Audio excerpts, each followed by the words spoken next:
Hi hello, আপনাকে স্বাগতম আমাকে দেখতে এবং কি শুনতে। ভিডিওটিতে ক্লিক করার জন্য কোন বিষয়ের উপর আলাপ করবো ভিডিও টাইটেল থাম্বনেল দেখে বুঝতে পারছেন। এটা সবার জানা জরুরি। যারা বিশেষ করে মালয়েশিয়া আছেন তাদের জন্য আমি বলতেছি। আমি তার অন্যান্য কান্ট্রিতে যাইনি বা আমি ওটা বলতে পারবো না। প্রথমত মালয়েশিয়াতে আপনি আছেন, অবৈধ আছেন, কিংবা আপনার পাসপোর্ট আছে, ভিসা আছে, বাট আপনি অন্য কোম্পানিতে কাজ করেন, অন্য বসের কাজ করেন। আপনার যেই কোম্পানিতে ভিসা পাসপোর্ট ভিসা আর কি, আপনি ওই কোম্পানিতে কাজ করেন না, এরকম লোকের অভাব নাই। সেম আমি নিজেও করি যেটা। তো তাদের জন্য মূলত আমার এই কথাগুলা বা ভিডিওটা বানানো। আহ, এখন মালয়েশিয়াতে দরবাকর প্রত্যেক বছরই চলে, সারা বছর জুড়েই চলে, টুকটাক চলে। তারপর খুব ভয়াবহভাবে 2-3 মাস পর্যন্ত চলে।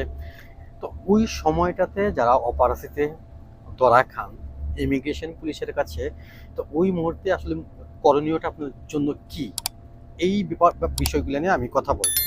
এটা অনেকেই জানেন না যারা নতুন আসছেন মালয়েশিয়াতে। লাস্ট 2 বছর আই থিঙ্ক অনেক নতুন প্রবাসী বা আমার দেশীয় ভাই মালয়েশিয়াতে ঢুকছে, তাদের উদ্দেশ্য মূলত ভিডিওটা বানানো। আর যারা পুরানো আছেন আমার মতো, তাদের উদ্দেশ্য বানানো না। তারপরে জেনে রাখা ভালো। প্রথমত ইমিগ্রেশন যদি কোথাও আপনাকে রেড দেওয়ার পর ধরে, আপনি প্রথম যে কাজটা করতে হবে, আপনাকে ধরার সাথে সাথেই তারা বসাবে। বসানোর পর আপনার বডিতে একটা সিরিয়াল নাম্বার দিবে। হুম, আমি প্রথম কাজ যেটা মনে করি, এই নাম্বারটা ছবি তুলে কিংবা হোয়াটসঅ্যাপে আপনার মালয়েশিয়া কোনো আত্মীয় স্বজন থাকলে তার কাছে পাঠিয়ে দিতে পারেন, কিংবা যদি মালয়েশিয়াতে কেউ নাও থাকে আপনি বাংলাদেশে আপনার ফ্যামিলির কাছে পাঠিয়ে রাখতে পারেন, যেটা আমার বডি নাম্বার গেল এটা। আরেকটা কাজ করতে পারেন, আপনি লাইভ লোকেশনটা শেয়ার করতে পারেন হোয়াটসঅ্যাপে। ঠিক ইমিগ্রেশন আপনাকে যে জায়গা থেকে ধরছে ওই জায়গাটা থেকে শুরু করে তারা আপনাকে কোথায় নিচ্ছে, যতক্ষণ পর্যন্ত আপনার ফোনটা জমা না নিবে, সচল থাকবে, ঠিক ততক্ষণ পর্যন্ত ওই লাইভ লোকেশনটা আপনার মালয়েশিয়াতে কোনো পরিচিত কেউ থাকলে সে দেখতেছে আপনাকে কোন জায়গা থেকে কোন জায়গায় নিয়ে গেছে। এটা আপনাকে খুঁজে বের করার জন্য এটা সবচেয়ে খুব বেশি গুরুত্বপূর্ণ। কারণ মালয়েশিয়াতে যারা অপারেশিতে আসলে ধরা খায়, তাদের অনেককেই খুঁজে পেতে অনেক সময় হয়, মানে সময় লাগে।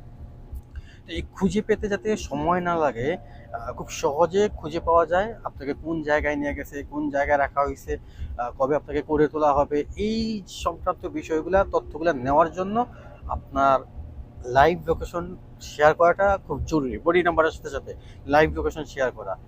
ইভেন আপনার একটা পাসপোর্টের কপিটা, যদি ভিসা থাকে ভিসার কপি, না থাকলে তো নাই, জাস্ট পাসপোর্টের কপিটা নিকটাত্মীয় কিংবা আপনার বাংলাদেশে বা এখানে কেউ থাকলে যাই হোক কারো কাছে দিয়ে রাখা খুবই জরুরি।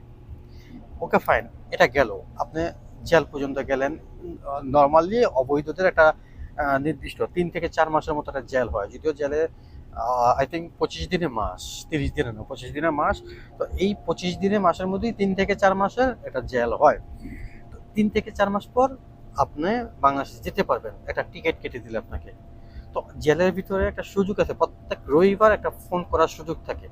তো আপনি এমন কারো ফোন নাম্বার মুখস্থ রাখবেন, যাকে আপনি ফোন দিলে আপনি মালয়েশিয়াতে আছেন বা আপনাকে একটা টিকিট কেটে দিতে পারবে। হ্যাঁ, টিকিট কেটে দেওয়ার মতো একটা সুযোগ তার আছে। ওইরকম একটা মানুষের ফোন নাম্বার মুখস্থ রাখবেন। দেন তাকে আপনি ফোন করে বলবেন যে আমার সাজা শেষ, আমাকে একটা টিকিট কেটে দেন।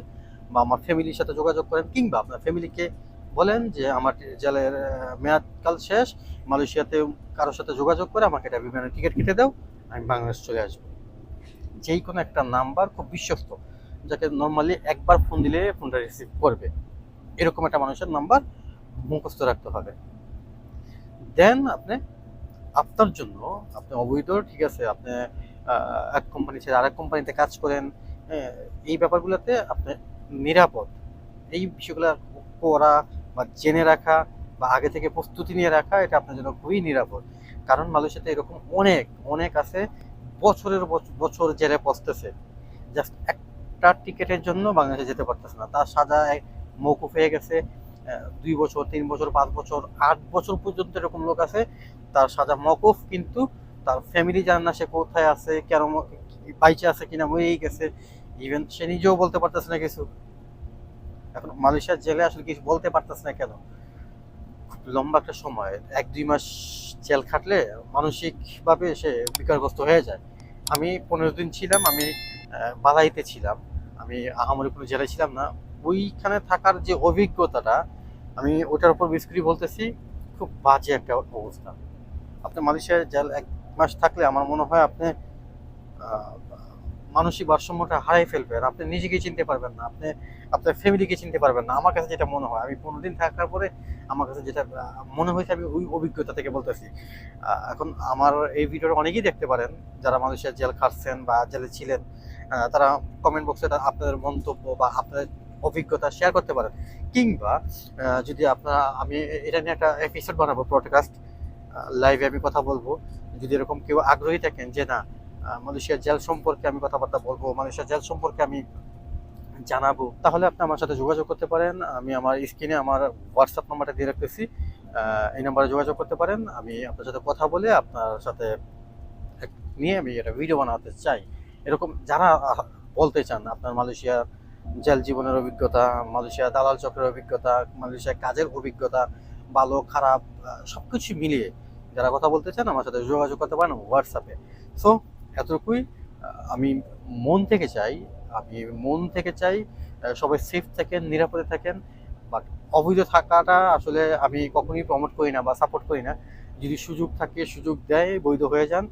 আর যে বিষয়গুলো বলছি আমার এই ভিডিওতে, এই বিষয়গুলো অবশ্যই মাথায় রাখবেন। ইভেন ঠিক এখনই এই ব্যাপারগুলো খুব গুজগাছ করে আপনার নিকটাত্মীয়, পরিচিত, ফ্রেন্ড সার্কেল কয়েকজনের কাছে দিয়ে রাখেন। সো ভিডিওটা এই পর্যন্ত, বেশি বড় করবেন না। সবাই ভালো থাকবেন, সুস্থ থাকবেন। ভিডিও ভালো লাগলে অবশ্যই লাইক করবেন, শেয়ার করবেন। ভিডিও সম্পর্কিত যে কোনো মতামত কমেন্ট বক্সে জানাবেন। আর রিকোয়েস্ট, আপনি আমার চ্যানেল নতুন হয়ে থাকেন, কিংবা নতুন না পুরানো বাট এখন পর্যন্ত চ্যানেলটি সাবস্ক্রাইব করেননি, প্লিজ চ্যানেলটা সাবস্ক্রাইব করবেন। আজকে পর্যন্ত।